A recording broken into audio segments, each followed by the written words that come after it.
Muy buenas noches, bienvenidas, bienvenidos a la revisión de las informaciones en Chilevisión Noticias y CNN Chile. Mientras la Convención Constituyente sigue debatiendo en general y en particular las normas que estarán en el borrador de la nueva Carta Magna, nace Amarillos por Chile, un grupo que reúne a figuras cercanas a la exconcertación que manifestaron su preocupación por la Convención Constitucional. Unos dicen que son poco representativos, otros los critican y otros los aplauden. Han emitido su voto, señoras y señores convencionales, 39 votos a favor, 107 votos a favor, 106 votos a favor.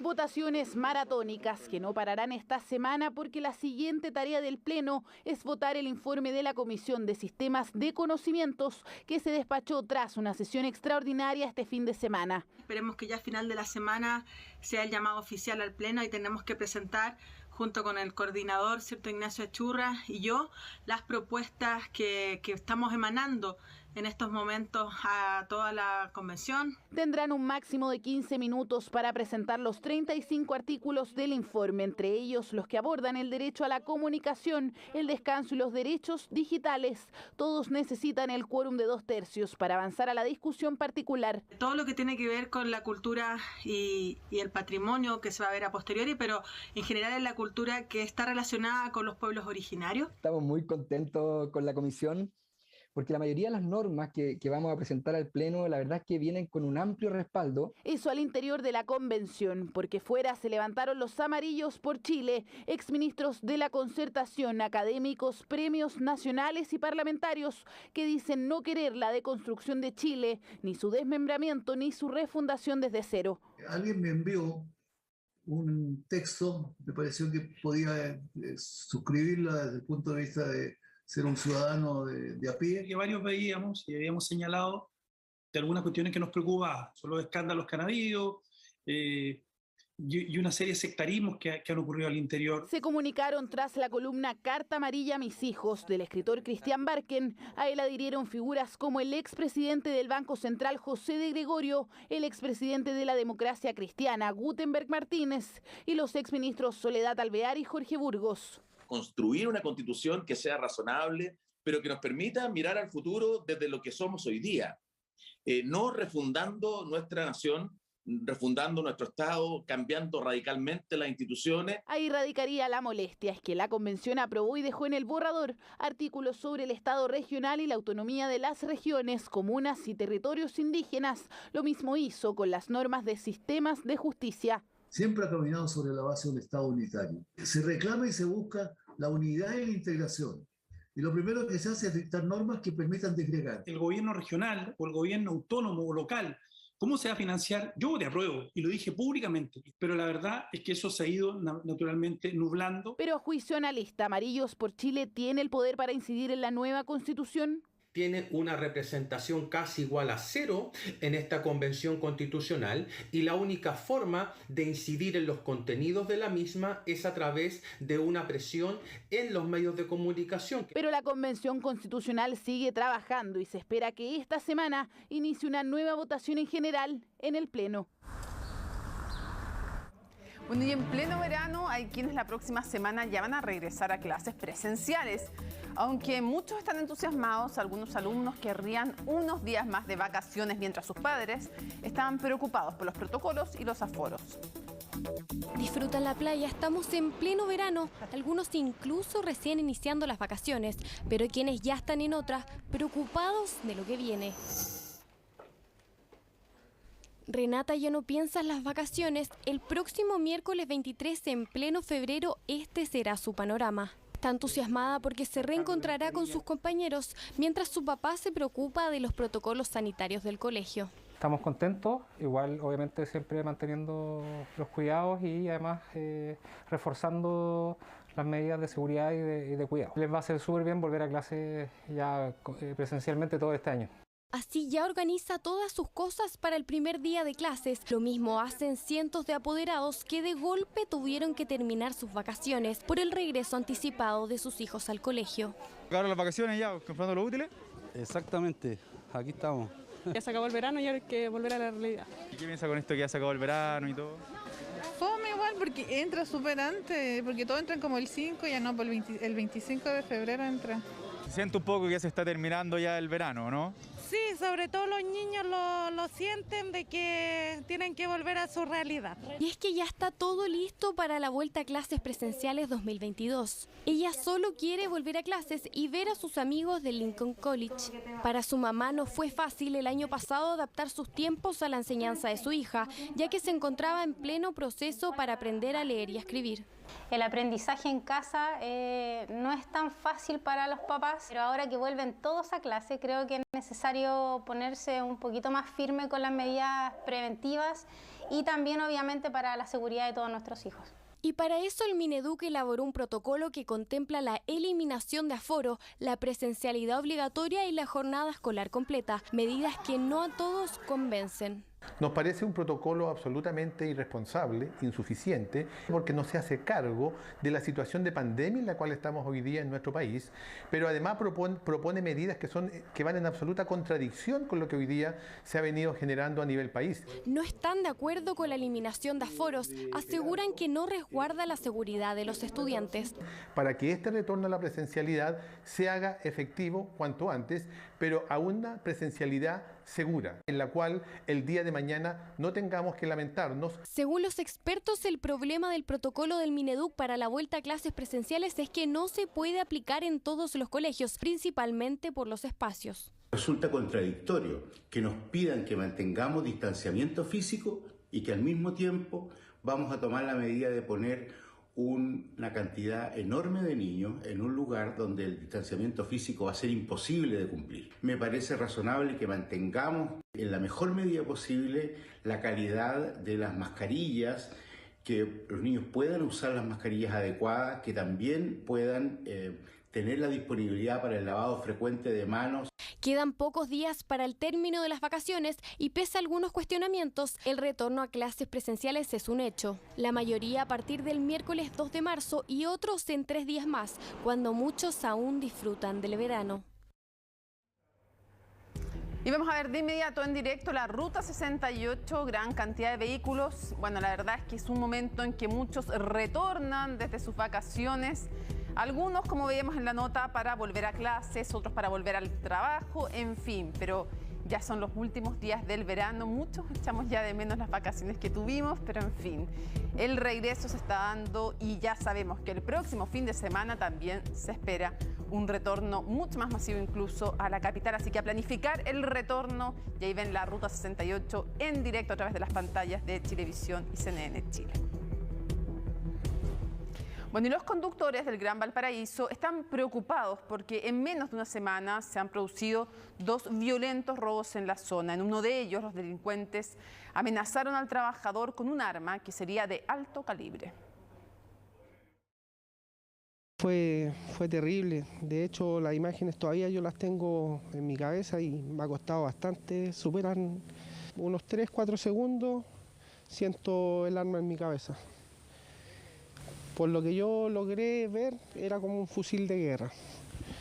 Y después un tercer pasajero veo por el espejo y saco un tipo de estoque, hechizo. Violento asalto registrado en el sector de La Prat, en Peña Blanca. Fue encañonado con un fusil. Lo más preocupante, que a su lado iba su esposa y su pequeño hijo de tan solo 2 años. Últimamente sí, las últimas semanas se han visto muchos casos acá y la verdad es bastante preocupante lo que está pasando ahora. Estamos expuestos a muchos peligros nosotros en este momento. A varios compañeros han asaltado. También en esta misma línea también ha habido asalto en el sector ahí, en el Chacao. La verdad es que es bien preocupante la situación, sobre todo en los sectores periféricos. Lamentablemente la delincuencia no solo se tomó las calles, también el transporte público. Como gremios están preocupados, no saben qué hacer. Diariamente estamos siendo presa fácil de los delincuentes en toda la región de Valparaíso. En este momento en alguna parte de la región están asaltando a alguien. Y también hay el sector de Bellavista Barón, diariamente, todos los días asaltan ahí a tanto conductores como a los pasajeros.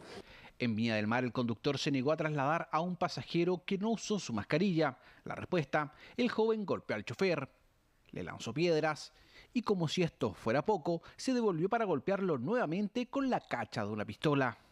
Son los propios usuarios quienes, pese a verse afectados ante eventuales paralizaciones, apoyan a los conductores por este aumento de la delincuencia. Está bien que ellos se paralicen, porque ellos están apoyando a las personas. El hecho de los asaltos, de los, los portonazos, de la delincuencia en general, está bien, ha aumentado bastante. Robos, asaltos y peleas que cada vez son más visibles producto de la implementación de cámaras de seguridad de las máquinas. Lamentablemente la delincuencia va en aumento y cada día con mayor violencia. Los conductores temen denunciar este hecho por eventuales consecuencias, pero no descartan tomar acciones más drásticas si la autoridad no se hace presente. En otras materias, la venta de autos usados ha disminuido este 2022 en casi un 30%. Además, los precios también van a la baja y según expertos, el valor de los vehículos de segunda mano ya se está regularizando. No todos se fijan tanto en cada detalle como Pedro, pero dice es mejor chequear bien antes de comprar. Los niveles de aceite, líquido de freno, batería, número de chasis. Y cómo no revisar cada detalle, porque esta será su nueva joyita. Lleva 2 años a pie. No había querido comprar por lo alto que estaba el valor de los autos usados. Ahora aprovecha que los precios están a la baja para concretar la compra. Un poquito más económico, bajaron un poquito. Bajaron, digamos, con un 8%. No tanto, pero bajaron un poquito. Así que, no, pues yo se ando buscando yo, o sea, digamos, para tener, y más que ya viene el tiempo de invierno. Dice, algo es algo, igual está ahorrando algo de dinero. Pedro fue uno de los pocos que este sábado llegó a comprar un vehículo. La venta de autos usados va a la baja en comparación al año pasado y los precios se están estabilizando. El parque automotriz Cerrillos no vive sus mejores momentos. En medio del boom de los autos usados durante el 2021, los vendedores sacaban solo cuentas alegres. Ahora el panorama es bien distinto, las ventas solo disminuyen. Un cambio radical y rotundo al momento de las ventas para nosotros. Estos últimos 2 meses ya se han perdido ya las ventas de los autos usados. Han bajado bastante. Una baja, sí, una baja considerable. Unos 20 autos mensuales, 15 autos y hoy día está a la mitad. Y claro, según cifras de la Cámara Nacional de Comercio Automotriz de Chile, en enero de este año se registraron 100.000 transferencias de vehículos usados, su nivel más bajo desde agosto del 2020. Se trata de una caída de un 28,8% en 12 meses. Según expertos, el valor de los autos usados volverá a sus precios normales. Entre los retiros de las AFP y todos los programas de ayuda del gobierno, facilitó que muchas personas pudieran acceder a un vehículo usado. Probablemente dentro del primer semestre de este año veamos precios sustancialmente menores. Si bien ha disminuido la venta de autos usados, los niveles aún se mantienen sobre los registrados antes de la pandemia. Aún se venden más. Se está estabilizando un poco los precios, han bajado un poquito y ojalá que sigan bajando para que la gente tenga más acceso a comprar vehículos. Y seguirán bajando también por la mayor oferta de autos nuevos. Su llegada se está regularizando rápidamente. Las personas que andan buscando automóviles se están dando cuenta que como hay una relación con los autos nuevos y los autos nuevos están llegando con mayor frecuencia, están prefiriendo comprar un auto nuevo. Porque los precios en algún momento estuvieron incluso a veces más caro un auto usado que un auto nuevo. Pero esa diferencia es cada vez más amplia. Por eso muchos prefieren esperar unos meses más para comprar un auto usado. Era conocido como el rey de la falsificación de títulos universitarios y resultaba imposible determinar la diferencia entre una estampilla real y las que este delincuente confeccionaba en un improvisado taller digital. Esta es la historia del líder de una organización criminal que además se dedicaba a realizar asaltos coludido con los guardias de camiones de transporte. ¿Me escucháis? Sí, vos. Sí, entonces mañana nos dedicamos el título. ¿A dónde estáis vos ahora? Estoy en la casa, pero vamos a ir al de ella. Si usted quería un título de ingeniero o de abogado, este sujeto se lo conseguía. Si era de médico también, pero le cobraba más caro. Sin estudiar un solo semestre en la escuela de medicina, usted sería un flamante doctor. Eso al menos decía el cartón. Este sujeto nos percatamos que falsificaba documentos de distintas universidades, como también sacaba cuentas corrientes con nombres de personas que existen en el sistema, ocupaban toda la línea de crédito. Esteban Andrés González San Martín. 28 años, una mente brillante, titulado de ingeniero informático y con conocimientos de diseño gráfico. Este imputado usaba un sofisticado sistema láser para imprimir títulos universitarios falsos con sus respectivas estampillas en este lujoso estudio que financiaba además con millonarios asaltos. Nada, pues si estuve recagado de plata, hice un par de mal también, pues.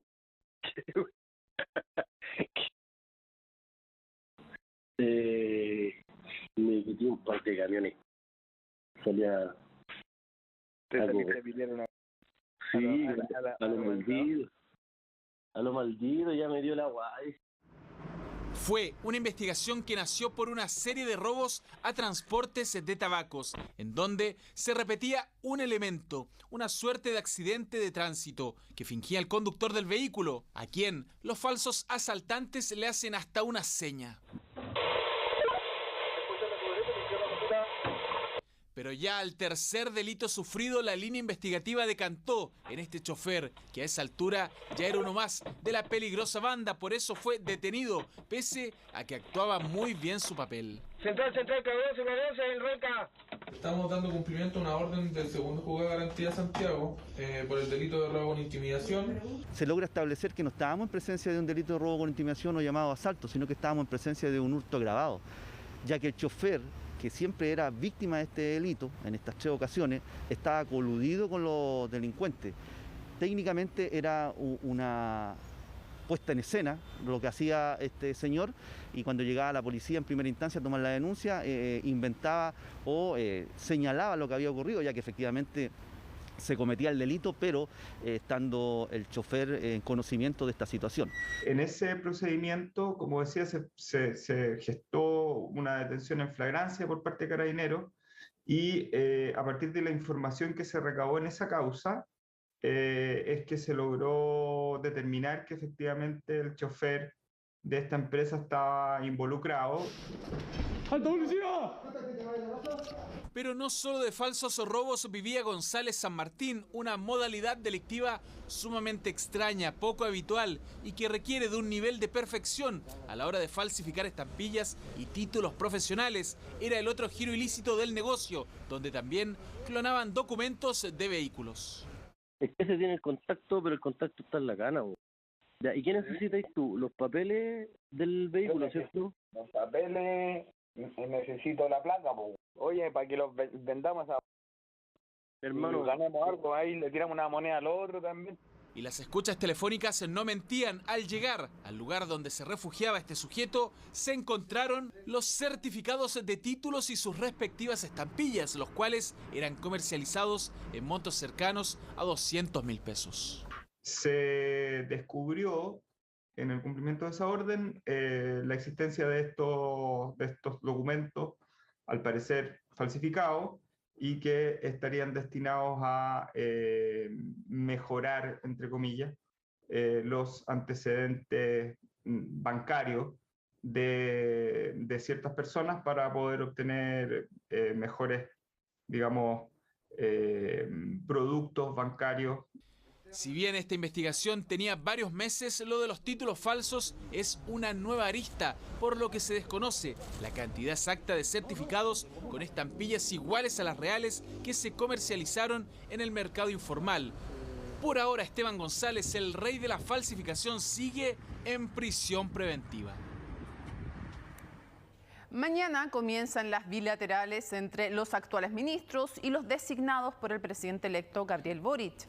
Rodrigo Delgado e Isquia Siches darán el vamos a estos encuentros para iniciar el traspaso oficial de información, mientras el presidente electo va a participar de actividades la próxima semana en Juan Fernández. Son los paisajes que rodean al presidente electo Gabriel Boric, que por estos días pasa sus vacaciones en Juan Fernández. La gente acá es muy cuidadosa, respetuosa de sus autoridades. Por lo tanto, él está muy tranquilo. Muy poca gente pasa por la calle donde él está. Y esperamos, ¿no es cierto?, que el día lunes, una vez que ya salga de su cuarentena, poder saludar a esta gran comunidad que está ansiosa por verlo. Es que ha tenido que estar confinado por protocolos sanitarios, pero una vez que cumpla con esta norma, tiene pensado visitar la escuela de la zona. El desafío Levantemos Chile trabajó duro para tener la escuela lista el 22 de abril. Con su inauguración se soluciona una parte importante de los problemas de la isla. Pero los containers siguen operando y los estudiantes asistiendo a clases en ellos desde el tsunami de 2010. Mientras el presidente electo continúa su periodo de descanso en Santiago, en la cartera de Interior, con Rodrigo Delgado e Isquia Siches frente a frente comenzarán las reuniones bilaterales entre ministros. Tiene una gran responsabilidad, pero es un cargo que siempre está trabajando 24/7 por los chilenos, por las chilenas, ¿cierto?, por distintos ámbitos que son tan importantes para la gente. Así hablaba el actual titular de Interior en enero pasado y este lunes a las 9 de la mañana recibirá a su sucesora. Sigue después la SECPRES, posteriormente la SEGEGOV, después seguimos nosotros, estamos a las 12:30 del día.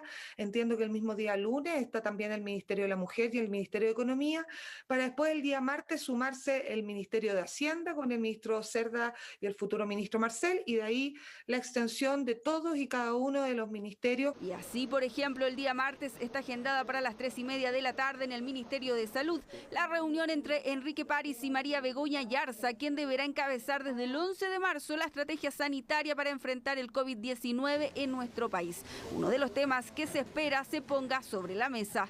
Todo lo relacionado con el COVID-19, la cantidad de vacunas ya comprometidas que han sido adquiridas por el Estado de Chile para el año 2022 y todos los contratos suscritos por el gobierno de Chile para los años venideros. Uno de los problemas principales que se heredan del actual gobierno de Piñera es las listas de espera. Casi 3 millones de chilenos están en listas de espera para cirugías o para especialidades. Y esto es grave. Y esto tiene que asumirse con mucha fuerza por el nuevo gobierno.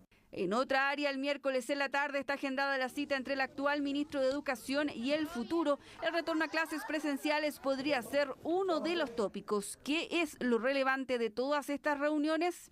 Es la entrega del poder, ¿no? Porque fundamentalmente en esta instancia comienzan a entregar información relevante sobre la gestión de las carteras, de los ministerios, las políticas en desarrollo, en la ejecución del presupuesto. Por lo tanto, se paraliza la gestión actual, ¿no?, a la espera de que asuman las nuevas autoridades. Reuniones claves que inician la cuenta regresiva para que termine un gobierno y comience otro, todo a 3 semanas del cambio de mando. Vivir en comunidad no es fácil y en los últimos días esto ha quedado demostrado tras varias denuncias de agresiones entre residentes de edificios o ataques también a conserjes y administradores. El problema, lamentablemente, dicen, no se resuelve con los reglamentos de copropiedad y los afectados además reclaman que la justicia tampoco hace mucho por ayudarlos.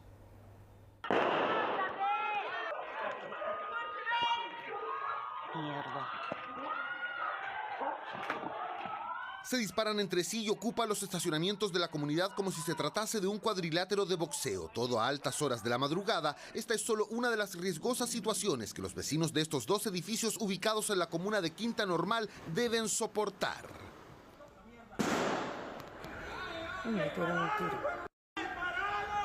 Han habido balazos acá estos días atrás y ha habido, la verdad, bastante bulla en pelea. Gritos, asaltos. Incluso hubieron balazos el otro día y todo eso. Entonces igual creo que la gente de acá no ha podido dormir bien y todas esas cosas, así que igual es algo problemático. Y hay prostitución, droga y todo eso. Dicen vivir con el temor constante a que una bala perdida impacte o entre por las ventanas de sus departamentos. Muchos incluso sospechan que en este lugar funcionarían departamentos habilitados como centros de entretención clandestina en el que las drogas, la prostitución y el descontrol son protagonistas.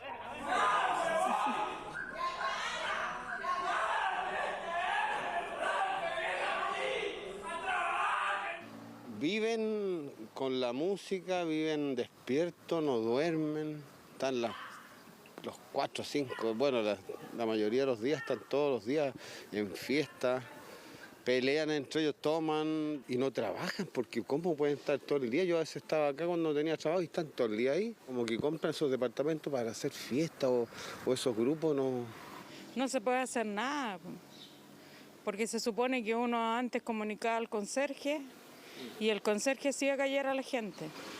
Ahora hay que estar llamando a la policía. Los vecinos afectados aseguran que en la mayoría de los casos las peleas y escándalos se desarrollan entre familiares que a la llegada de la autoridad no denuncian. Por lo mismo, el ruido, las peleas o las fiestas finalmente no tienen límites. Estaban disparando de aquí, no sabemos si era que estaban peleando con venezolanos, con chilenos, que es que estaban asustados porque hubieron tiros, entonces tenemos niños allá arriba. Cuando hablamos muy alto, porque el venezolano habla duro, llaman que por favor baje la voz. Entonces tenemos que adaptarnos a su manera de cómo son ustedes, ¿me entiendes? Mala suerte que acá hay mucho robo, acá afuera, mucho robo de auto, asalto aquí en el paradero, todo el día. Y no hay vigilancia, ese es el problema. El problema, sí. Un escenario similar es el que deben enfrentar los vecinos de calle San Diego. Este sábado les contábamos sobre la agresión que 2 conserjes sufrieron en el lugar por solicitarle a un grupo de vecinos que bajaran la música. Tras la golpiza a los trabajadores, los protagonistas de la fiesta terminaron enfrascados en otra riña con molestos vecinos que les pedían que dejaran de realizar escándalo y les permitieran descansar.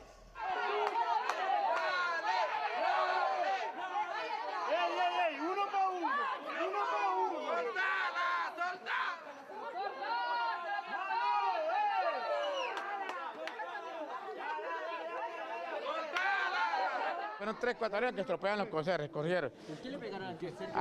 Porque están haciendo escándalo. Qué pena, pegó en la cabeza a 2 conserjes que casi mata a todos esos muchachos ahí y todos los edificios tuvimos que salir a defenderlo, porque si no esa gente los mata.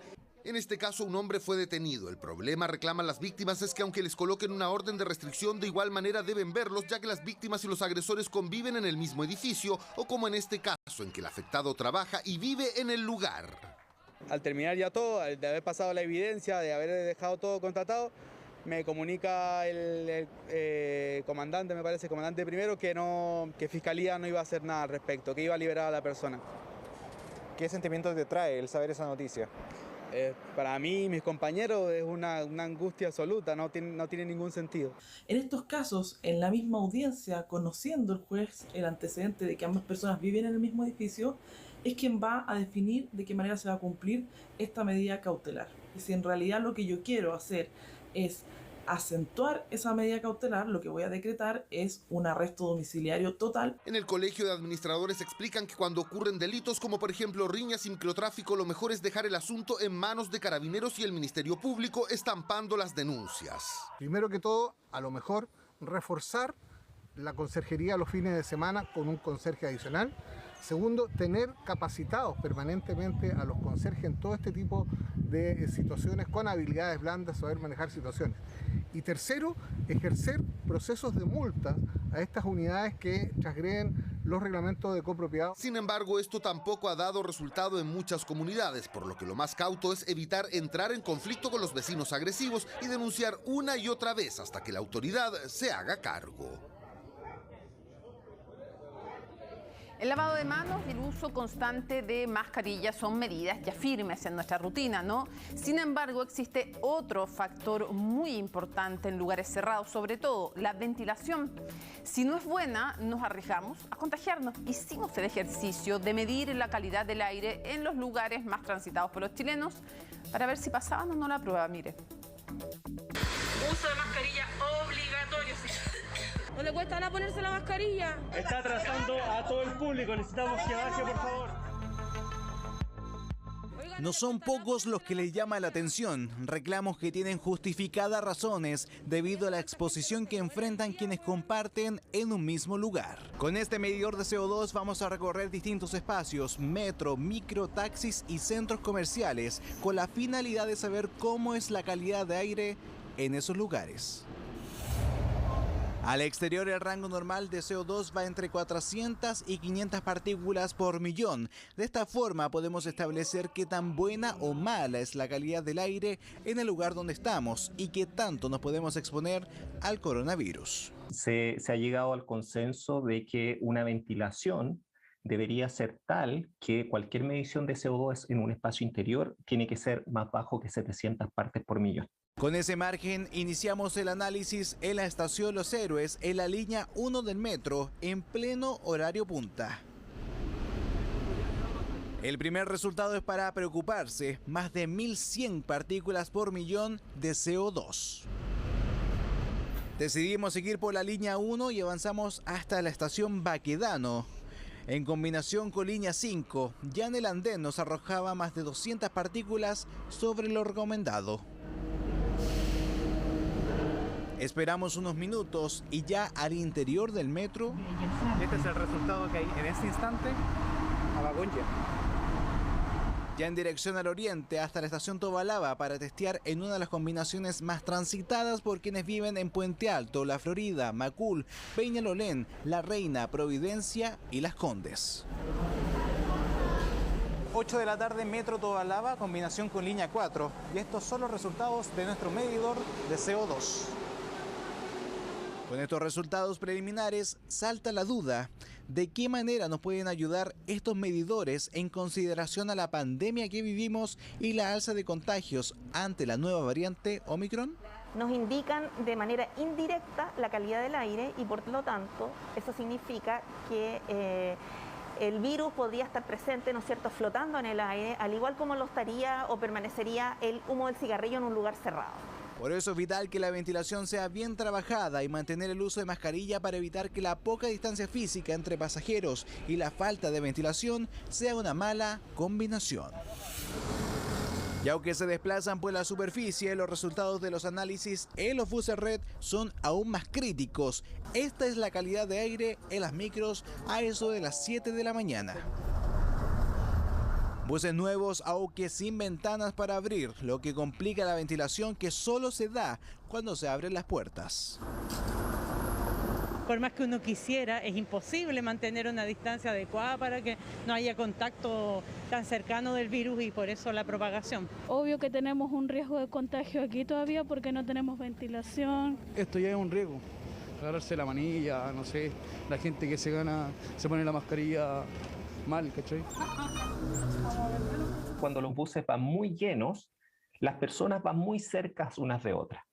Y eventualmente, si hay un mal uso de mascarilla o hay un mal ajuste de las mascarillas, se podría habilitar lo que se conoce con el nombre de contagio cercano. Situación que le ocurrió a Yorko, quien cree que se contagió camino a su trabajo. En una micro. Estuve con tratamiento, con licencia por el servicio público.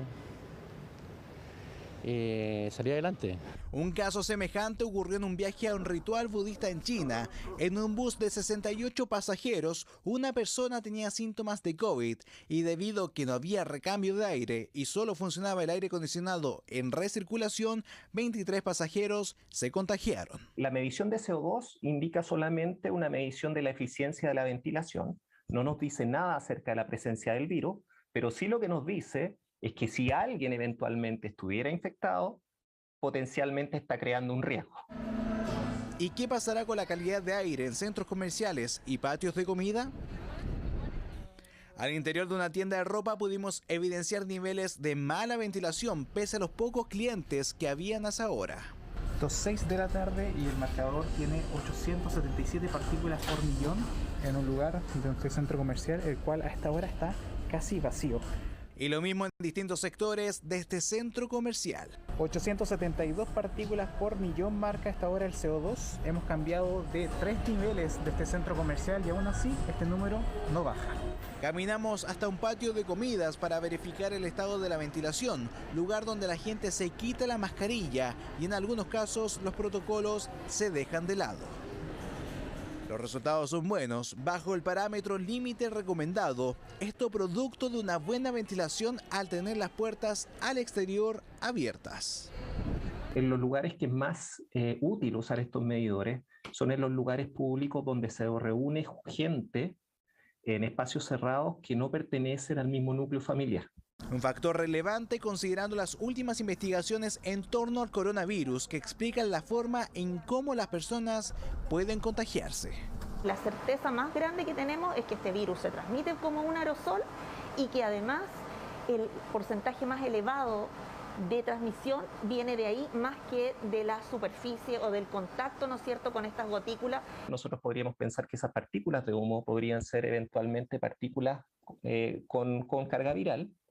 Y por lo tanto, al mantenernos nosotros más tiempo en un lugar, inhalamos mayor cantidad de partículas con carga viral en suspensión potencialmente y por lo tanto aumentamos nuestro riesgo.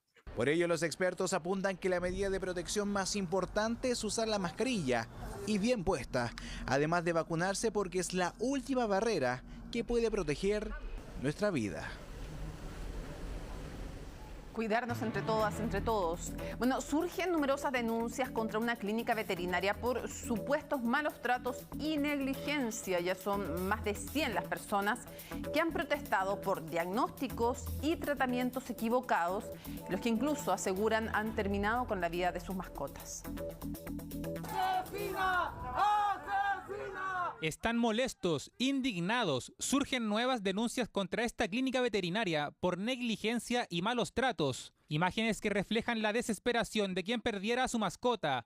Así actuó Génesis junto a su familia al enterarse que su perrita Donna había muerto en la clínica veterinaria Sivavet. La llamaron pasadas las 4 de la madrugada, luego de que le habían asegurado que su perrita estaba bien y que la darían de alta, pero había fallecido. Y la persona que estaba esa noche me dice textual, ¿por qué lloras ya si tu perra está muerta? Cuando yo después, ahí ya me tenía medio en shock. Cuando yo luego, que me estaban entregando la boleta, le digo, oye, ¿por qué aquí solo dice antiinflamatorio? O sea, a mi perra, ¿qué le diste? Tú, dime esta noche, ¿qué le diste? Y me dice, nada, a tu perra le tocaba remedio a las 5 y se murió antes, pues ¿qué querés que le haga? Así, con estas palabras. Y de ahí la indignación. Cuando llegaron a la clínica, dicen, no les dejaban ingresar para ver y retirar a Donna. Nadie les daba una explicación. No tienen el tino para decir las cosas, no se preocupan de cómo te vayan a decir las cosas. O sea, no es una cosa que tú estás dejando aquí. Si tú te preocupas y tú estás pagando, es porque hay alguien importante para ti. Para mí la Donna era todo, te lo juro. Así como Génesis, ya han surgido más de 100 denuncias de personas quienes a través de redes sociales han dado a conocer sus casos. Que son más de 100 casos los que encontramos de malas prácticas, malos diagnósticos, cobros excesivos, poco profesionales. Nos dimos cuenta que nunca entregan exámenes, muchos animales muertos. Y peor aún, acusan que la dueña de la clínica se burla a través de las redes sociales de las denuncias. Ellos se ríen, Natalia se ríe de todas las publicaciones que hacemos contra la clínica. Natalia, que es la dueña, le pone me divierte. Aseguran que no buscan una devolución del dinero, sino solo una explicación por parte de la clínica y dar a conocer estos hechos para evitar que a otras personas le ocurra lo mismo con sus mascotas. Y jamás nos han dado la cara, jamás nos han dado una respuesta, jamás nos han dicho absolutamente nada. Les pedimos los exámenes, no los entregan, les pedimos diagnóstico, no los entregan, pedimos epicrisis de los animales que han fallecido, tampoco. También esperan una respuesta de las autoridades, la cual deberán seguir esperando, ya que tanto la Seremi de Salud como el Colegio Médico Veterinario declinaron referirse a este caso al menos este fin de semana. Por su parte, desde la clínica se defienden y aseguran haber sido amenazados. El nivel de agresividad y amenazas que estamos recibiendo actualmente y que han vulnerado la seguridad de los 60 trabajadores que pertenecemos a Sivavet, tenemos mucho miedo. Está todo en manos de la Fiscalía. Tenemos orden de protección por la amenaza de muerte de la familia de la paciente Donna.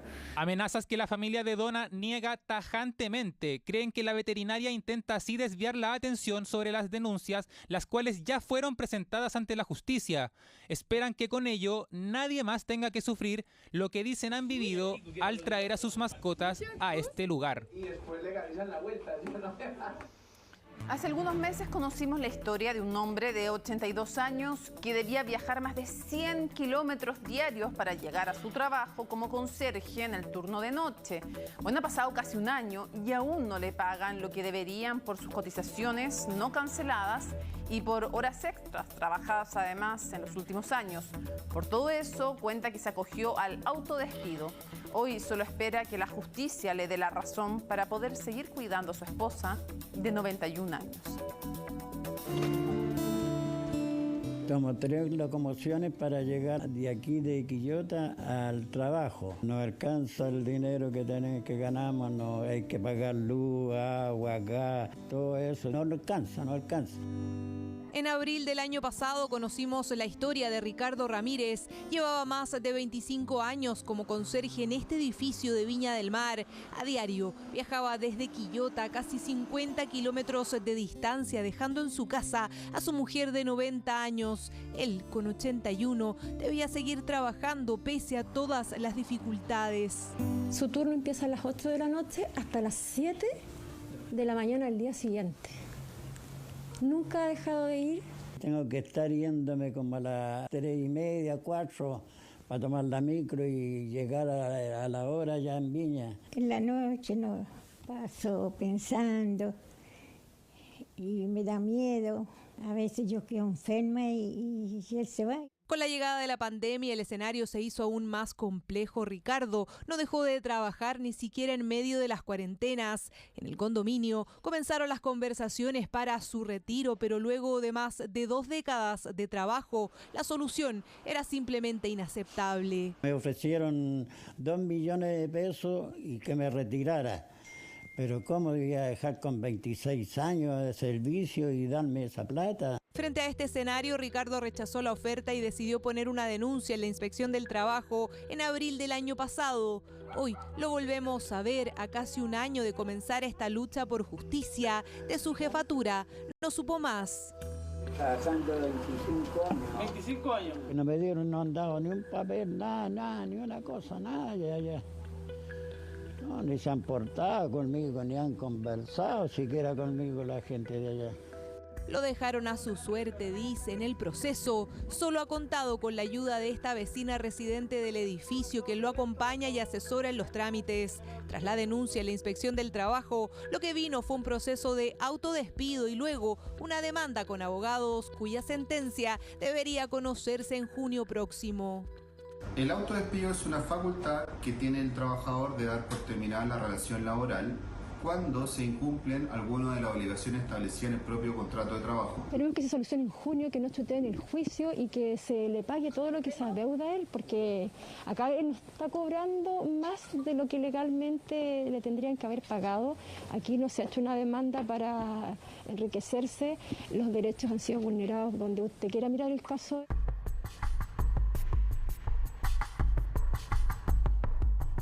En medio del proceso, la Inspección del Trabajo emitió un informe en el que detalla 9 infracciones laborales cometidas por la administración del edificio, por las que fueron multados por más de 3,5 millones de pesos. Entre las falencias está el no pago de horas extra, no dar descanso semanal a Ricardo, mucho menos los 2 domingos que corresponden al mes, y exceder la jornada diaria máxima de 10 horas, entre otros puntos. Del edificio, nada. Iban a pagar una hora extra, pero según tenían el cheque y todo, y yo no lo quise recibir porque podría hacer alguna treta. Ricardo ya no confía en la que fue su jefatura. Ahora solo espera la llegada de la nueva audiencia donde se dictará sentencia. Aquí otro de los puntos importantes y que aún no ha sido clarificado es el pago de las cotizaciones. Hay 9 infracciones, dentro de ellas está el no pago de las cotizaciones, pero esa no está multada por la inspección porque la administración dijo que había corregido el 17 de junio, cosa que se contradice mucho con el pago de cotizaciones que don Ricardo sacó el 17 de agosto. ¿Cómo entonces en el edificio corrigieron el problema? Si este documento, sacado 2 meses después del informe de la Inspección del Trabajo, revela que existe una laguna en el pago de las cotizaciones desde marzo de 2018. Para los expertos, este no es un caso aislado debido a que son las propias administraciones de edificios los que se autofiscalizan. El autodespido es un hecho objetivo, matemático casi, por lo tanto el trabajador va a tener su sentencia favorable y por lo tanto el empleador va a ser condenado al pago de estas cotizaciones. Y no solo eso, la ley Busto, que es la que se aplica acá, señala que debe pagarse la remuneración hasta el último día antes de que se ponga el día con las cotizaciones.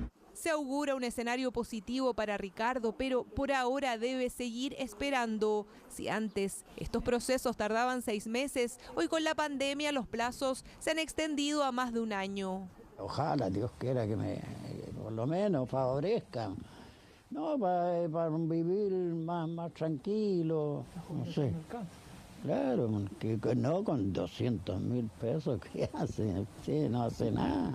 La jubilación hoy no alcanza, por eso urge que su caso se resuelva. Es la esperanza que tienen para seguir sobreviviendo y hacer frente también a sus problemas de salud. Ricardo, a sus 82 años, ya ha perdido el 80% de la audición en su oído izquierdo y el 30% en el derecho. Por ahora está en su casa, dedicado a cuidar a su esposa ya de 91 años, quien sigue teniendo el mismo deseo que hace casi un año cuando los conocimos. Que no se baje más. Eso le pido yo a todos, que no se baje más. Se lo merecen hace mucho, pero qué ganas que a esta edad puedan de veras vivir una jubilación con júbilo y no una pesadilla. Y que se les reconozcan cada uno de sus derechos como se lo merecen todas las trabajadoras y los trabajadores de este país. No hay derecho a hacer lo que están haciendo con ese hombre y con su esposa. Cambiamos de tema para contarles que 274 familias llevan alrededor de un año esperando que les entreguen sus casas que tanto soñaron. Muchos de ellos no tuvieron más opción que instalarse a vivir en carpas, en las puertas del que debería ser hasta hoy día su hogar. Fue su única opción. Como no le entregaron su casa, Marcelo debió instalarse a vivir en una carpa con su pareja e hijo en las puertas de lo que debería ser su hogar. La señora ya nos pidió la casa ya, así que tenemos que dejar la casa y ya venir acá a pernoctar hasta que nos entreguen la casa, ya no tenemos otra opción. El sueño de la casa propia, que era para el 2021, ya de a poco se va perdiendo. Si fuera por mí o por mi pareja, da lo mismo, nosotros somos adultos y la aguantamos, pero es mi bebé el que está sufriendo. Y así llevan un mes viviendo a las afueras de donde está su sueño, a solo metros de su casa propia, la cual le costó esfuerzo poder comprar, pero a la que solo le conoce su fachada. Ahora vive aquí, lejos de las comodidades que pensaba tener. En mi casa vengo todos los días y la veo aquí a metros. Toco la reja y imagínate la impotencia que tengo de no poder entrar. Mira, acá es donde yo me acomodo en las noches con mi bebé. Con mi gordo acá, ¿cachai? Tenemos esta mantita nomás de repente, igual cerramos bien la carpa un poco, pero esto. La misma situación que vive Marcelo enfrentan 274 familias, muchas de ellas acampando en este lugar, todo porque hace más de un año la inmobiliaria debería haber entregado las casas y hasta el día de hoy, nada.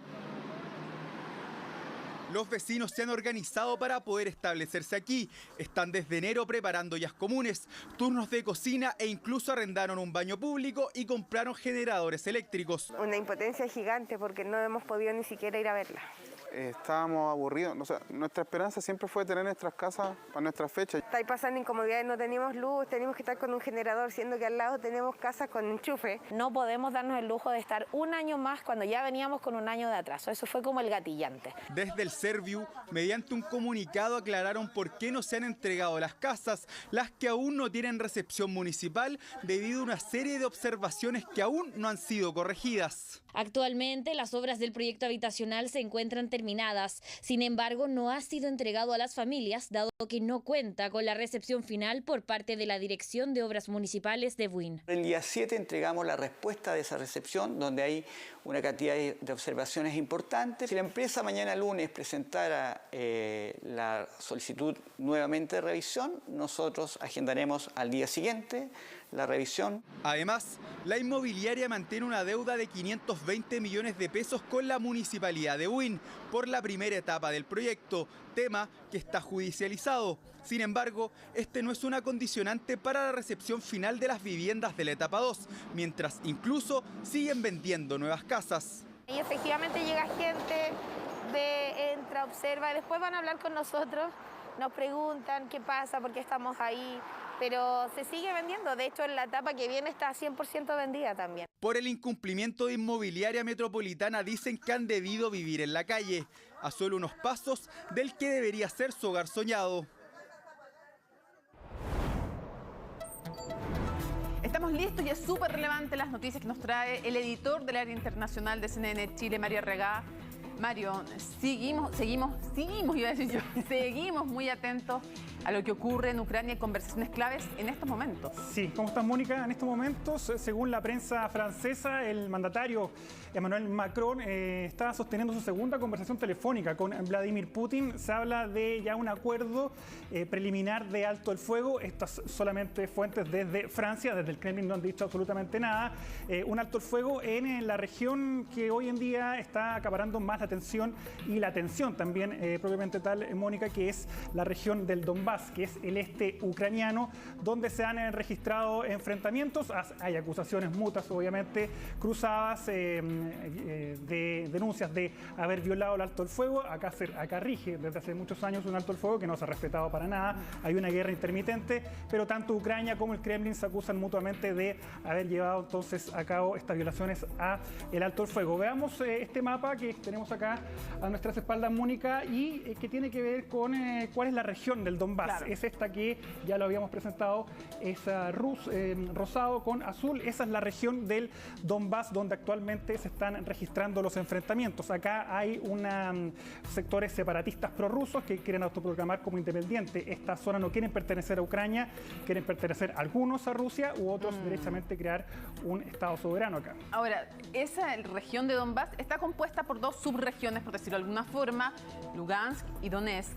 Y lo otro relevante es que el 2014 se llegan a unos acuerdos, a estos famosos acuerdos de Minsk, que son los que nunca se cumplen del todo, claro, de una parte y de otra. Ahora, también hay que decirlo, estos separatistas no son espontáneos, son también financiados, y así se ha reconocido, de parte de Rusia, que los quiere o como parte de Rusia o como repúblicas independientes, minando de alguna manera entonces el poder de Ucrania y aumentando el de Rusia en este país. Claro, y de hecho una Rusia que incluso denuncian que ha pasado 1 millón de pasaportes hacia esa zona, precisamente para decretar ya como ciudadanos a estos prorrusos que están en la región del Donbass. Bueno, en una jornada, Mónica, donde también hubo noticias desde Bielorrusia, que es el principal aliado de Rusia. Supuestamente hoy día terminaban estos ejercicios en conjunto entre estos dos países. Sin embargo, desde Minsk, que es la capital de Bielorrusia, confirmaron de que van a permanecer estas tropas rusas, que según Estados Unidos son 30.000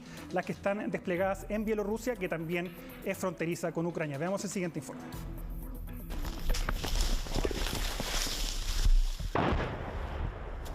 La vida en el este ucraniano nunca ha sido fácil, pero en el actual escenario cualquier bombardeo en la región del Donbass podría ser la chispa que encienda los temores de un conflicto mayor. Bien lo saben los equipos de prensa que trabajan en la zona en medio de los enfrentamientos entre separatistas prorrusos y fuerzas ucranianas. Estamos listos para encontrarnos con el enemigo y repelerlo. Nuestro ejército se ha vuelto varias veces más fuerte y la moral no se ha roto. Estamos listos para llevar a cabo nuestras tareas en cualquier momento. Ucrania denunció que en las últimas 24 horas se han registrado más de 70 violaciones del alto el fuego por parte de separatistas prorrusos, además de la muerte de 2 soldados y 4 heridos por bombardeos. En Kiev, incluso los ancianos se enlistan para luchar. Necesito que muera la menor cantidad posible de jóvenes, por eso estaré allí. Dispararé si la pistola automática yace junto a él. Lo ayudaré y mataré al enemigo. Teniendo en cuenta los vecinos que tenemos, es una lástima que ya no tengamos armas nucleares. En el momento de firmar el acuerdo, muchas personas estaban confundidas y creían que Rusia era nuestro amigo. Pero las acusaciones son cruzadas y desde el Kremlin insisten que no quieren una guerra, mensaje que el presidente Putin volvió a transmitir a su par francés en la conversación telefónica de este domingo. Pero otros líderes de Occidente dicen que la decisión del Kremlin ya está tomada. Me temo que el plan que estamos viendo es para algo que podría ser realmente la guerra más grande en Europa desde 1945, solo en términos de escala. Este domingo debían concluir los ejercicios conjuntos entre Rusia y Bielorrusia, pero tal como lo advirtió hace unos días el presidente Alexander Lukashenko, las tropas rusas seguirán en su territorio el tiempo que sea necesario. El cuartel general de las Fuerzas Armadas de la República de Bielorrusia y la Federación Rusa desarrollarán más medidas conjuntas e implementarán estas decisiones. Sobre todo, están dirigidas a prevenir la guerra. No queremos la guerra. Sin embargo, no nos escuchan o no quieren escucharnos. Están justificando la continuación de los ejercicios que dijeron que terminarían ahora. La continuación indefinida de esos ejercicios continúa aumentando las tensiones. Comienza una nueva semana clave en la crisis que tiene a gran parte del mundo en vilo. Hacemos una breve pausa y volvemos con más noticias internacionales junto a Mario Arriaga. Espérenos. Lo habíamos prometido, volvemos junto a Mario Arriagada para seguir revisando noticias internacionales con uno de los protagonistas de la actualidad internacional en estos días, ¿no? Así es, Mónica, porque hace 30 años nadie pensaba que un ex agente de la KGB iba a tenernos a todo el mundo en vilo, ese Vladimir Putin, que ya lleva más de 20 años en el poder, ya superando a Catalina la Grande, por ejemplo, y al propio Joseph Stalin, dos íconos tanto del zarismo en Rusia como también de la Unión Soviética. Veamos qué hay detrás de este hombre, Vladimir Putin. Fue agente de la KGB, estudió en una escuela para jóvenes superdotados y hasta escribió un libro de judo. Esta es parte de la historia del presidente Vladimir Putin, el hombre que ha tratado de resucitar el papel de Rusia como una superpotencia global. Así relataba en 1999 sus ambiciosos planes luego de convertirse en el sucesor de Boris Yeltsin. Siempre he dicho y repetiré que el Estado ruso debe ser fuerte. Y desde entonces han intentado dejar en su legado un país poderoso que ya no está de rodillas tras el colapso de la Unión Soviética. Con los años ha cultivado cuidadosamente la imagen de hombre fuerte, casi un zar de los nuevos tiempos.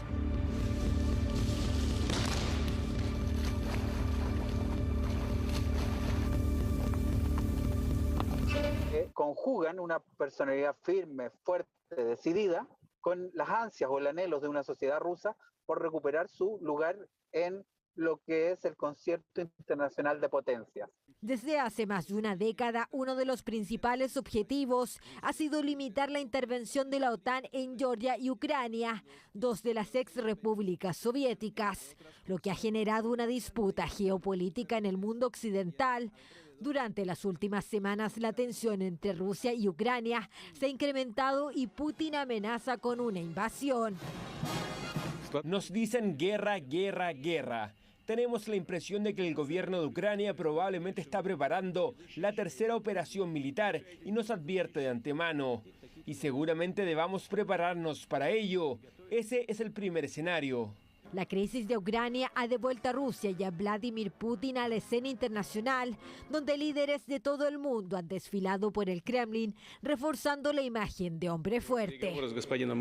De alguna manera, esas señales de conducción firme, de acción decidida, son parte de su personalidad y, en general, diría que en varias ocasiones le ha significado réditos políticos internos. Y de alguna manera ha mandado una señal a Occidente que hay aspectos que Rusia no va a tolerar. Participar en la guerra de Siria o anexionarse a Crimea sirvieron en el pasado para aumentar su popularidad. Sin embargo, ahora y según las encuestas, los rusos ya estarían algo cansados de estas aventuras militares. Vamos a Reino Unido, que está obviamente muy atento a la salud de la reina Isabel II, que hoy día fue diagnosticada positiva de COVID-19, aunque aclararon desde el Palacio de Windsor, donde actualmente se encuentra la monarca, que ella se encuentra en buen estado, tiene 95 años y que solo presenta síntomas relacionados a un resfrío común. Ella tiene sus 3 vacunas, el esquema completo, y se habría contagiado, lógicamente, después de los casos que tuvo su hijo Carlos y después Camila, la esposa del príncipe de Gales. Justo en momentos en que mañana, Mónica, se levantan casi todas las restricciones en el Reino Unido. Incluso, Mónica, aquellas personas que estén contagiadas no se van a tener que ni siquiera aislar. Esa es parte de las medidas que denominó el plan Vivir con COVID del primer ministro Boris Johnson. Y ya podríamos decir que el Reino Unido y los británicos están tratando a esta pandemia ya como una endemia, porque ya se eliminan casi todas las restricciones a partir de mañana y justo se contagia la reina Isabel II, que está en todo caso en buen estado.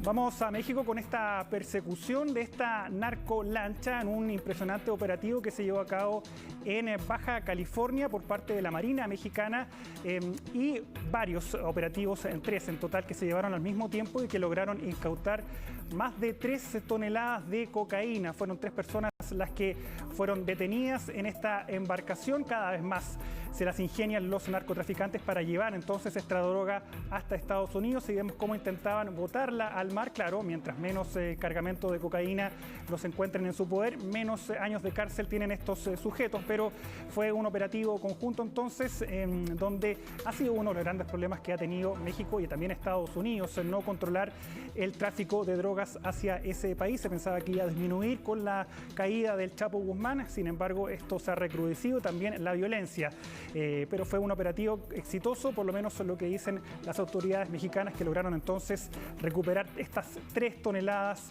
de cocaína. Y vamos a Estados Unidos con una milagrosa salvada que tuvo este policía que controlaba a este vehículo que iba a exceso de velocidad. Ahí vemos que conversa con el conductor, llamándole la atención, y cuando se devuelve a buscar una libreta, este agente de la policía, esto ocurrió en Colorado, Estados Unidos. Mira, Mónica, cómo se salva este inspector de la policía de Estados Unidos. Solo por segundos nada más, ahí este hombre, este efectivo, se salvó de la muerte. Va rápidamente a ver cómo se encuentra el estado del conductor que recibió el golpe y este otro que también iba a exceso de velocidad. Afortunadamente no hubo ningún lesionado de gravedad. ¿Para qué decir? El policía que no la cuenta 2 veces, Mónica, en una imagen que se ha viralizado las últimas horas en las redes sociales. Impresionante la imagen. Realmente después de eso se fue a jugar un loto. Mario Rega, muchísimas gracias por todas las informaciones internacionales. Y con ustedes volvemos al país para contarles de un hombre de 81 años que sufre de parálisis y que busca reunirse con su perrita Lisa, que se encuentra la perrita en Argentina. La aerolínea no la dejó viajar porque su raza está clasificada como peligrosa. No muerda. Oh. Que Lisa es cachorra, ha tenido una conexión única con Julio. Lo acompañó en los momentos más difíciles y lo animaba día tras día. Se metía a la cama con él. Cuando él se despertaba, lo llenaba de besos.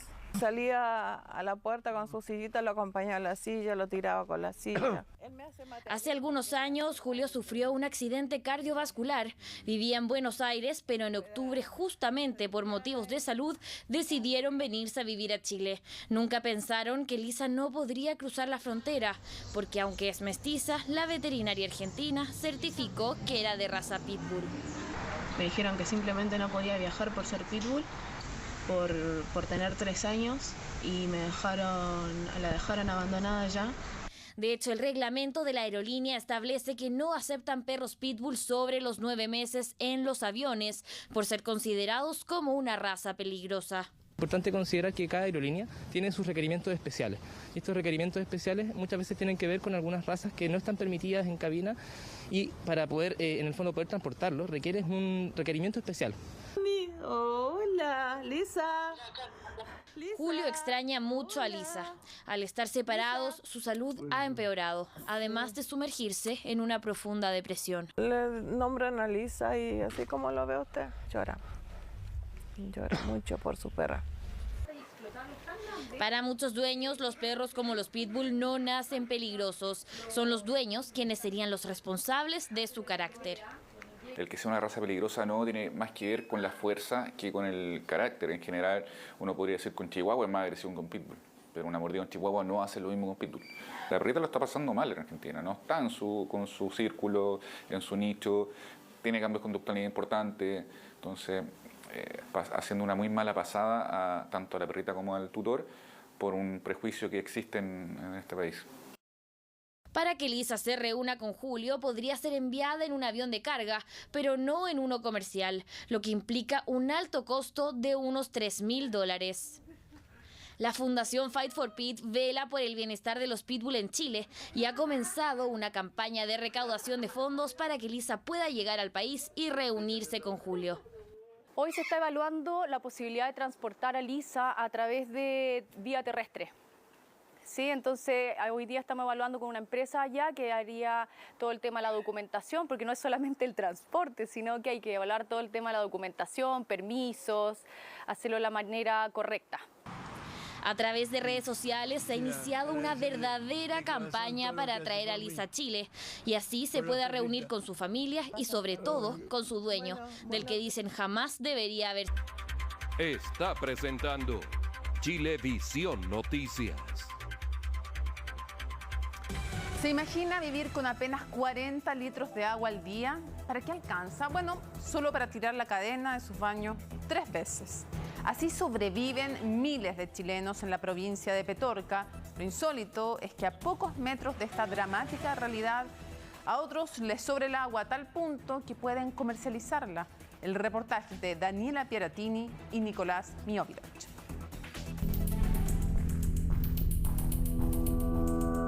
Durante años se ha hablado de la mega sequía y la escasez del agua. Pero ¿es esa realmente la única realidad a la que nos enfrentamos como país? Y es muy brutal porque las mismas habitantes están diciendo que están en su casa sin agua. No sale. No hay más agua.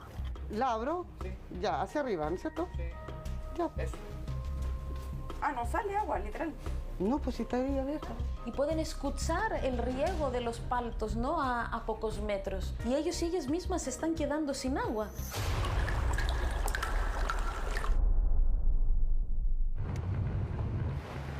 Un segundito. Mire, no me compré. Gracias. Todo lo que quiera, pero... ¿Y esta agua de dónde viene? No se quiere comprometer. Agricultores que han dejado la parte agrícola para sacarle el fruto a la venta del agua. Y obviamente les conviene mucho más vender agua que seguir plantando lechuga. Esto es un negocio. Hay 2 empresarios que tienen más de 200 litros por segundo inscritos. Por eso, agua hay. Agua existe, indudablemente. El problema es que no está bien distribuida. Exactamente, y está mal regulado también.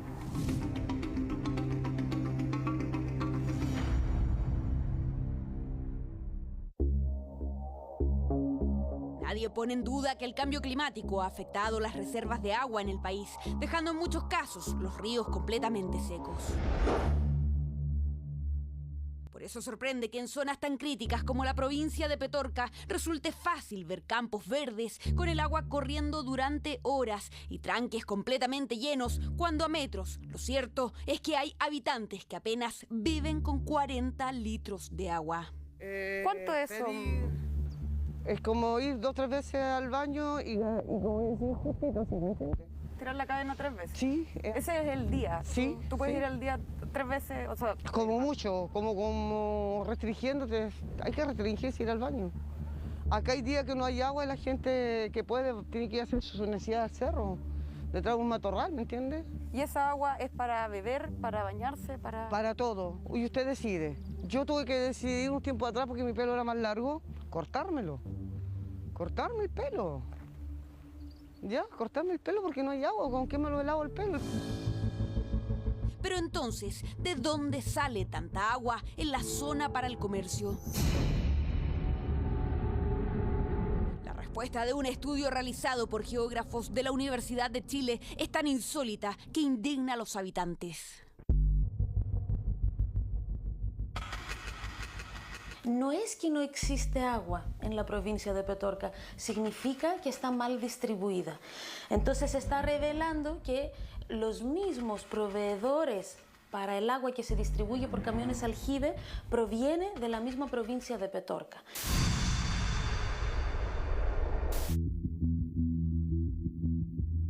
Según el estudio, son muchos los agricultores que tienen superávit de agua en la zona. Sí, superávit. O sea que mientras a algunos con suerte les alcanza para ducharse, beber o ir al baño, a otros y a pocos metros les sobra a tal punto que la necesidad se convirtió para ellos en un negocio. ¿Por qué hoy día los agricultores han dejado de producir sus tierras, pudiendo producirlas? Porque obviamente les es más rentable, al haber una escasez así de grande en esta zona, les es más rentable vender el agua.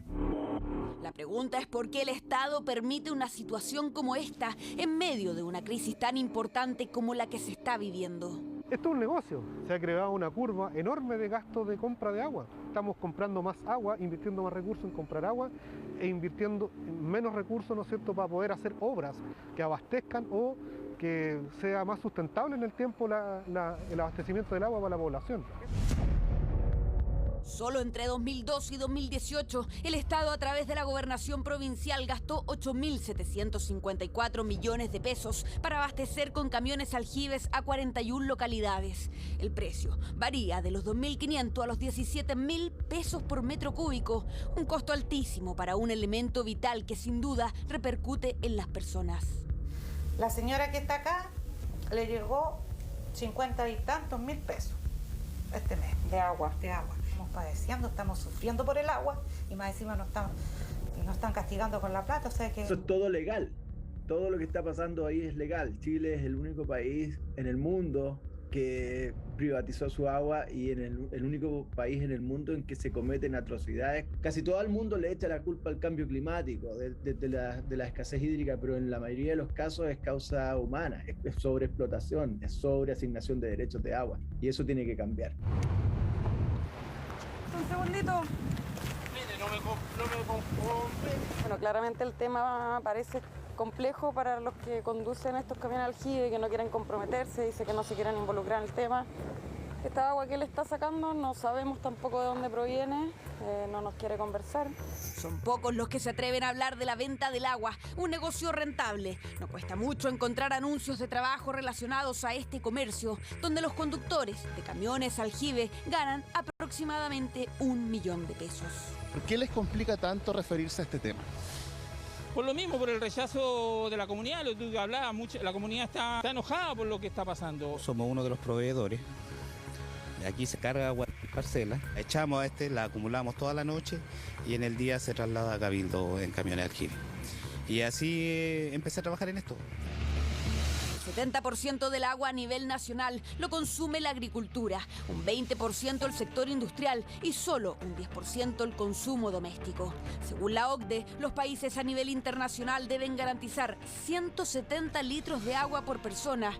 Aquí, algunos solo reciben 40. El presente gobierno, la estrategia contra la sequía ha sido bastante ineficiente y yo dudo también que tenga que ver con la sequía en sí, ¿no? Se está desplazando una responsabilidad a la ciudadanía sin hablar tanto del sector económico y el tema del abastecimiento de agua potable con camiones aljibe es una nueva manera también de lucrar a partir del agua, ¿no? ¿Quién es el gran responsable de esto?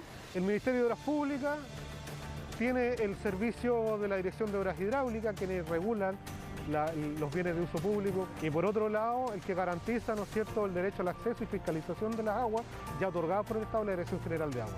¿Qué le parece cuando uno les pregunta a la Dirección General de Agua y dicen, estamos de vacaciones, no podemos responder? Impresentable, indecente, po. Lo cierto es que Petorca es el futuro de muchas regiones que sí atraviesan una gran sequía, pero también la desigualdad, el aprovechamiento y las malas políticas públicas de un país único en el mundo que lucra con el agua. Se ha transformado en un vecino incómodo para los habitantes de la población El Barrero de Huechuraba. Se trata de un helipuerto que tiene un permiso de edificación, pero caducado y sin recepción final. Las dudas sobre este lugar en el reportaje de los periodistas Silvio Ramas y Julio Sánchez.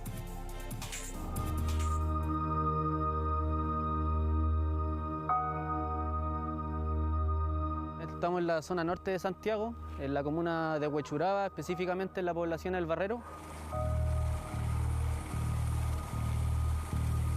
El problema acá es que desde hace algunos años, justo detrás de esos galpones grises, donde está esa antena, se instaló un helipuerto que está muy cercano a, en realidad, miles de casas, porque aquí hay varias poblaciones colindantes.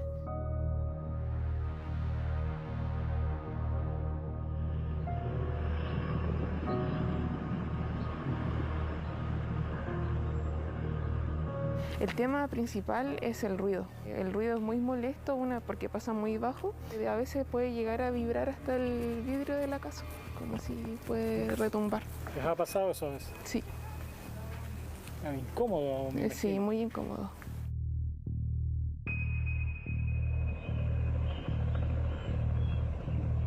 ¿El helipuerto dónde está detrás de eso? Detrás de eso hay colina, deben de ser unos 150 o 200 metros. Ahí están los helicópteros, digamos. Sí. Está aquí mismo los helicópteros. Sí.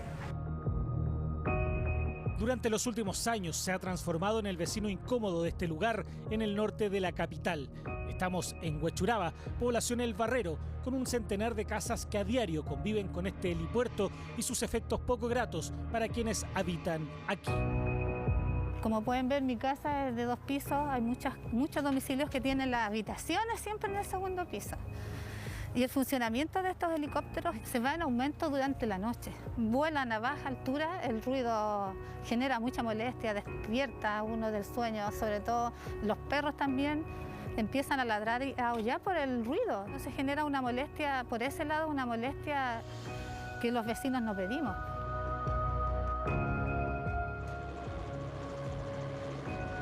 Este es el tipo de ruido que se escucha todos los días, desde las 9 hasta las 11 de la noche.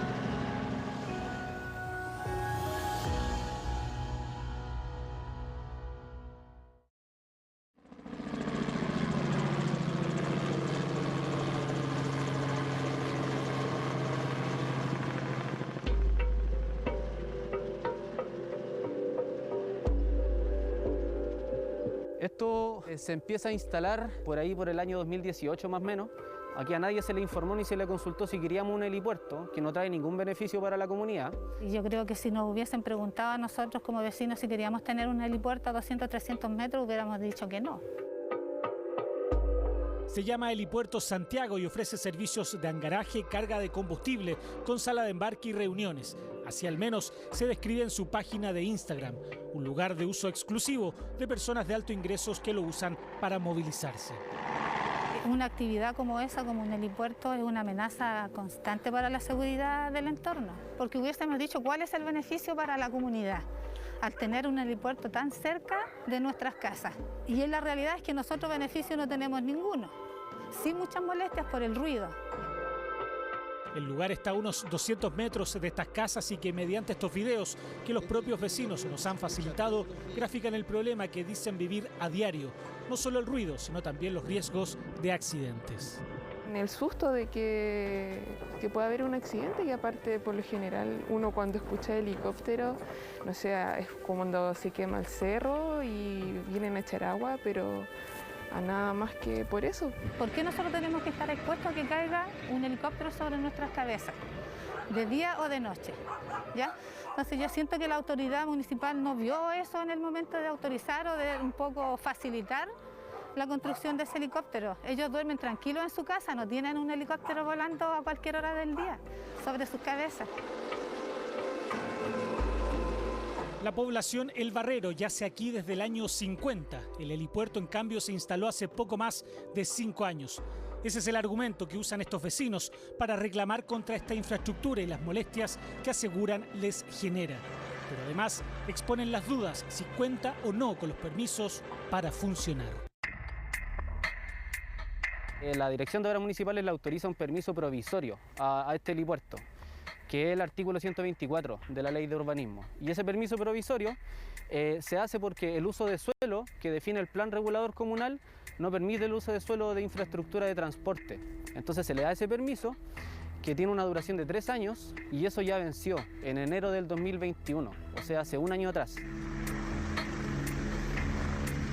El artículo 124 de la Ley General de Urbanismo y Construcción permite la existencia de ciertos permisos que son transitorios, provisorios, por un tiempo. Pero el espíritu de esto no es que yo tenga un permiso por un tiempo para después sacar un permiso definitivo, sino que tiene que ver con el hecho de que el tipo de edificación, el tipo de obra que se hace ahí es una obra transitoria. No se pasa una edificación definitiva, sino que sencillamente se acaba ese permiso. Por lo tanto, para construir algo que va a ser permanente, que va a ser estable, no debiera aplicarse ese permiso. ¿Por qué Helipuerto Santiago construiría hangares y galpones cuya duración solo sería eventualmente de 3 años? ¿Cuál es el detalle de los permisos que realmente tiene este lugar frente al reclamo de los vecinos?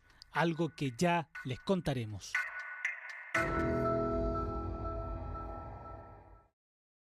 Ahí de hecho se escucha un poco el ruido del helicóptero. Es posible que esté despegando porque yo al menos de acá no veo alguno que...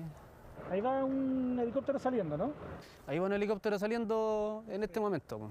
Y Y es el ruido que a esta distancia tal vez un poco más lejano, pero colindante. Sí, porque nosotros estamos en el cerro, nos vinimos al cerro para poder verlo, pero un poquito más abajo se siente el ruido. Se siente mucho más fuerte de lo que estamos sintiendo en este momento. Los dueños de Helipuerto Santiago, según figura en el diario oficial, corresponde a la Sociedad de Servicios y Arriendos Rotortec, empresa en la que participa una consultora que en un porcentaje es de propiedad del actual ministro de Obras Públicas, Alfredo Moreno, y su familia. El otro dueño es el empresario Juan Riesco, el mismo que aquí aparece en el año 2017 junto al alcalde Carlos Cuadrado en la donación que hizo de unos terrenos a la comuna para construir un cuartel de la PDI y que hasta ahora, 5 años después de la fecha, aún no existe. Un empresario de la comuna que además aporta o entrega un terreno, una hectárea para la PDI, como en una donación al municipio del terreno. Y entonces uno empieza a revisar los antecedentes y te surgen todas estas dudas. Las dudas, dice la edil, es respecto a la información real de la situación en la que hoy se encuentra este helipuerto. Según la autoridad, al querer corroborar inicialmente con la municipalidad si este recinto contaba o no con los permisos para funcionar, no tuvo respuesta. Luego esta solicitud la he reiterado en tres momentos distintos a través de mi jefe directo, que es el alcalde, de la información respecto de qué pasa con Helipuerto Santiago. Nunca se me dio respuesta, a pesar de que existen plazos muy claros en la ley que habla de 15 días hábiles para dar respuesta. Fue mediante solicitud de transparencia que finalmente accedieron a los documentos de la Dirección de Obras Municipal, información que los denunciantes nos facilitaron y que dan cuenta, por ejemplo, de este permiso número 5, fechado el 26 de enero del año 2018 y en que se le otorga a Helipuerto Santiago una autorización especial de funcionamiento con una duración de 3 años. Entonces se le da ese permiso que tiene una duración de 3 años y eso ya venció en enero del 2021, o sea, hace un año atrás. Eso quiere decir de que este helipuerto está funcionando de manera irregular o ilegal desde hace un año. Hoy día básicamente no tiene un permiso para sus permisos de edificación aprobados. Han sido rechazados en 2 oportunidades. Por lo tanto, esa construcción no está recepcionada definitivamente. No cuenta con una recepción final. Que cualquier permiso de edificación tiene que cumplir con ciertas normas y para ser aprobado. Y cuando no se ha terminado de cumplir el conjunto de esas normas, ese permiso, o sea, la recepción final de la obra no se hace. Y mientras no haya recepción final, no puede funcionar lo que allí esté. Pero al parecer la realidad en este helipuerto es distinta. La propia Dirección de Obras, según estos documentos facilitados por los denunciantes, ya ha fiscalizado estas dependencias en 2 oportunidades. La primera en septiembre del año 2020, cursando una infracción por utilización de recintos sin recepción final autorizada. Luego, en diciembre del año pasado, nuevamente otra fiscalización volvió a decretar exactamente lo mismo. Estaban haciendo uso de estas dependencias sin recepción final y con un permiso de edificación caducado.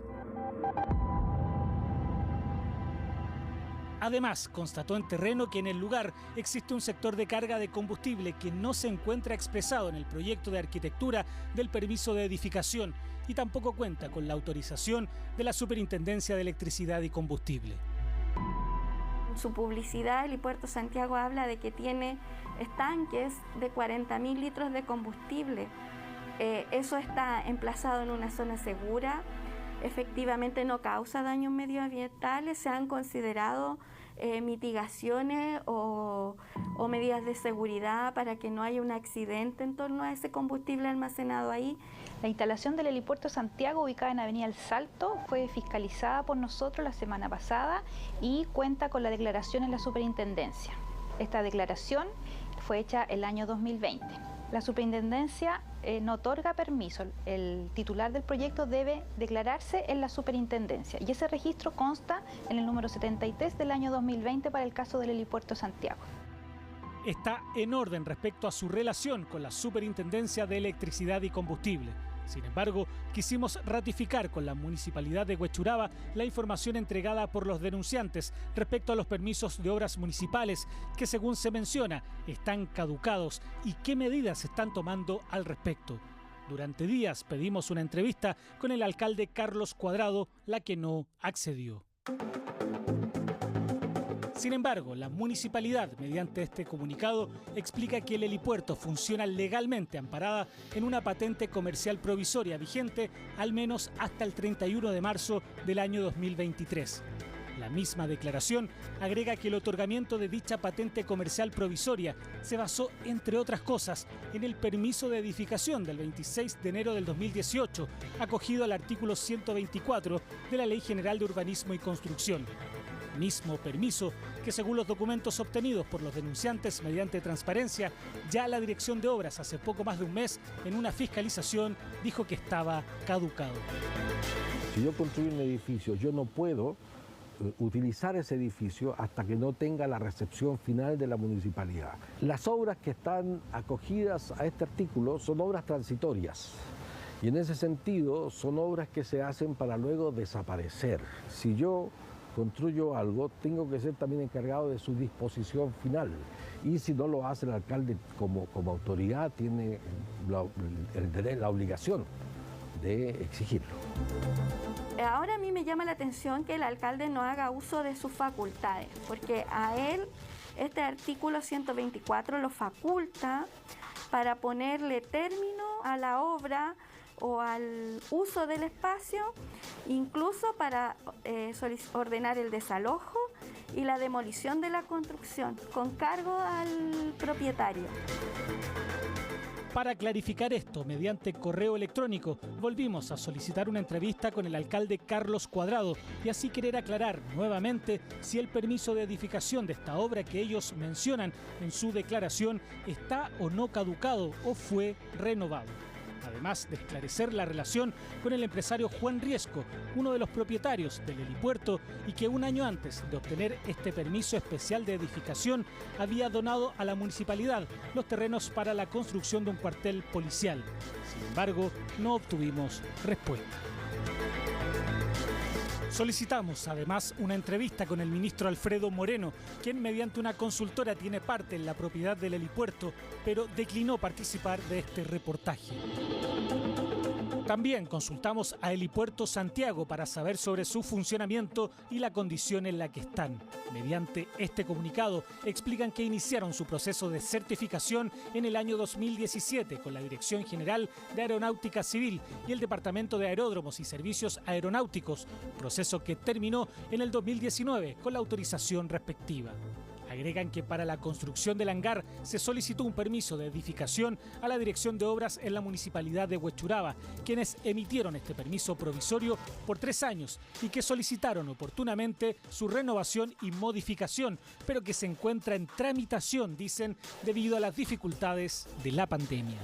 De lo anterior, se deduce lo que la Municipalidad de Huechuraba no quiso responder para este reportaje.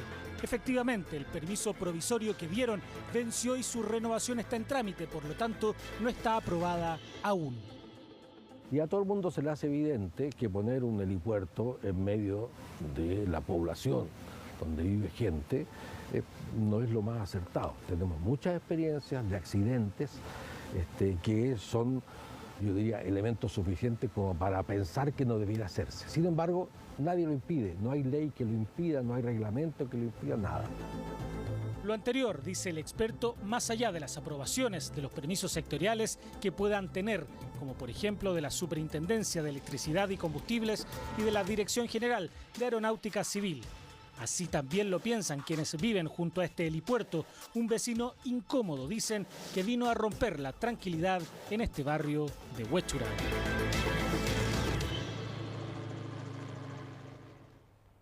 Bueno, más allá de este caso puntual, más allá de este tema puntual, hay dos cosas que quedan en evidencia. Primero, hay normativas que se quedan cortas, hay normativas que tienen que ser actualizadas y que no están dando el ancho. Y otro tema también relevante es todas esas autoridades que no contestaron, porque lo relevante no es que no le contestan a nuestros periodistas, no es que no le contesten a Chilevisión Noticias y a CNN Chile, es a los ciudadanos a nombre de los cuales les estamos preguntando por qué hay un tema, por qué hay una queja, por qué hay vecinos que están preocupados, a ellos son a los que no les contestan. Y ellos, en definitiva, son los que merecen un pronunciamiento público de cada una de esas autoridades. Bueno, finalizan las noticias, pero los invitamos a seguir en Chilevisión porque ya viene un nuevo capítulo de Doctor Milagro. Y otra invitación también en CNN Chile, CNN Íntimo con nuestra compañera Matilde Burgos. A nombre de todo el equipo de Chilevisión Noticias y de CNN Chile, muchísimas gracias por informarse con nosotros y que comiencen súper bien la próxima semana. Que descansen. Chao.